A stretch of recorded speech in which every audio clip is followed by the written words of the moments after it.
Senator, could you tell us your reaction to today's speech? Well, I think we heard a little bit more of the usual smoke and mirrors and shell games. We're going to make things look really good, and somebody's going to pay for all this in the end. And once again, I think the speech today was rather short, and I think the governor left out a lot as to how all this is going to work.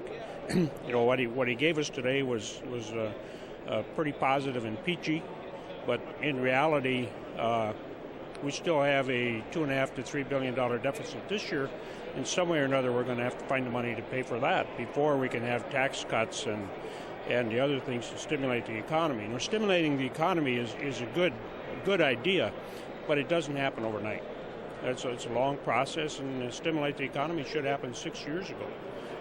Back in 2002, 2003, instead of today in 2008. I think we're a dollar late and a dollar short. The governor challenged members of the legislature to send him a capital bill he could pass. Would you comment on that? Well, I think we should have done that last year. We were all ready for it last year and had a revenue stream for it. His revenue stream of selling the lottery, I don't agree with. I really don't. I thought that lottery money was meant for schools, and now we're going to take it away from schools and we're going to use it for capital. Where does that come from? And the other part of it is, once you sell that lottery revenue stream, it's gone.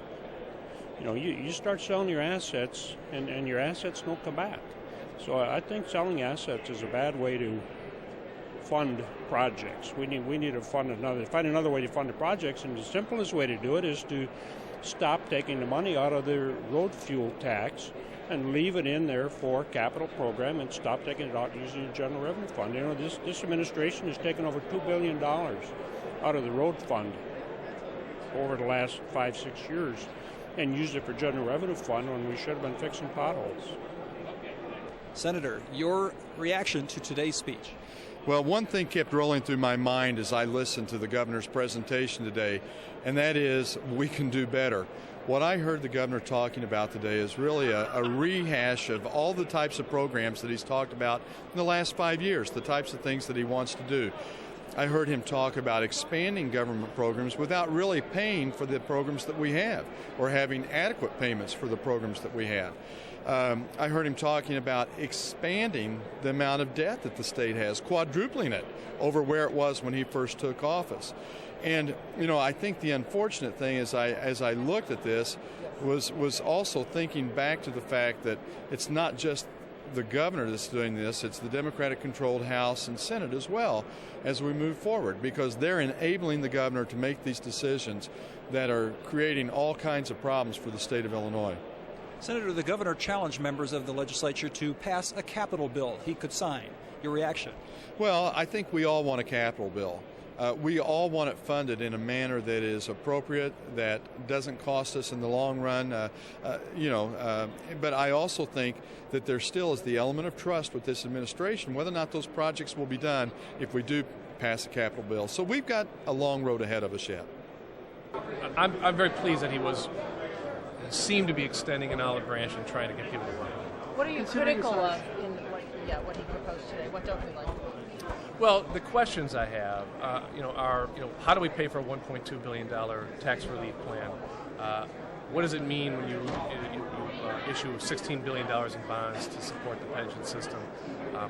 What is it going to do to education if you sell the lottery or 80% of the lottery?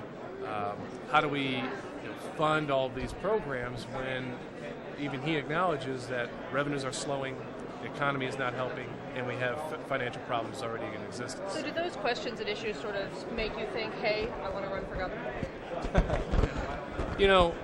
Again, I think that we're so far off from the next election that the most constructive thing we can do is work together on addressing these problems. I mean, people who are struggling right now don't care at all about the 2010 election.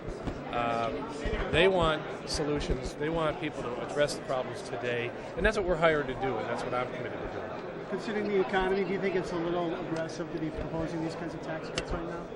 Well, again, it depends on the answer to some of these questions and the details that are lacking. But we have to make sure that while it's important to expand health care and provide more health care, it's also important to pay for the health care we're already promising and making sure that our providers are paid on time and not told to wait 10 months to be paid. It's important to meet our long-term obligations as well as providing short-term relief. So these are the questions that will be asked of the governor as the process unfolds. The president's showing, some receptiveness to an income tax increase. He says that he would be for it if the General Assembly was for it. What do you make of those comments, and do you think that this year is the time for an income tax increase? Well, the governor said unequivocally that he would oppose that. So I don't know whether that makes it a non-starter or not, but it certainly doesn't.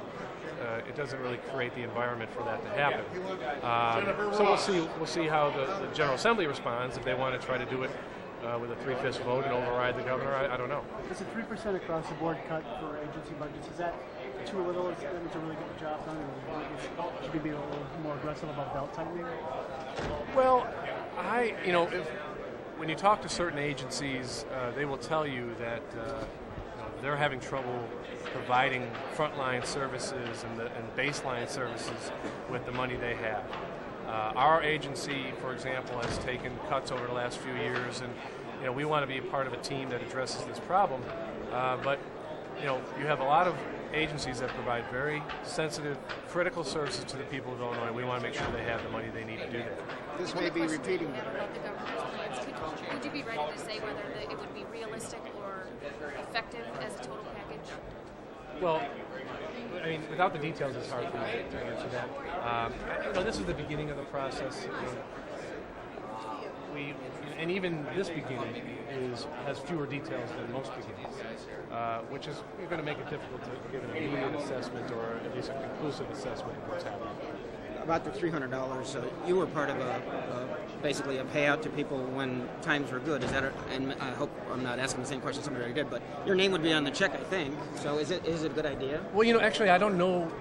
They talk about a tax credit, and I'm not sure. They said they're expecting it could be checks that go to people sometime in 2008. That's what they said at the briefing. So we'll have to see how it would work.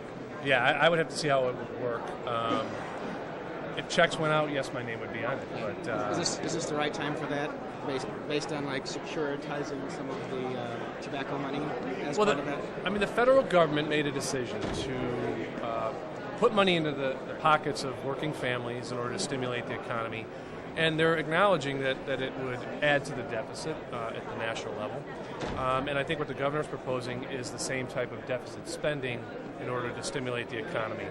But the question is, exactly what type of deficit spending, how long would that debt be? Because we don't know how much of the lottery proceeds or how much of the tobacco funds they would be talking about. So, again, the details are what's important.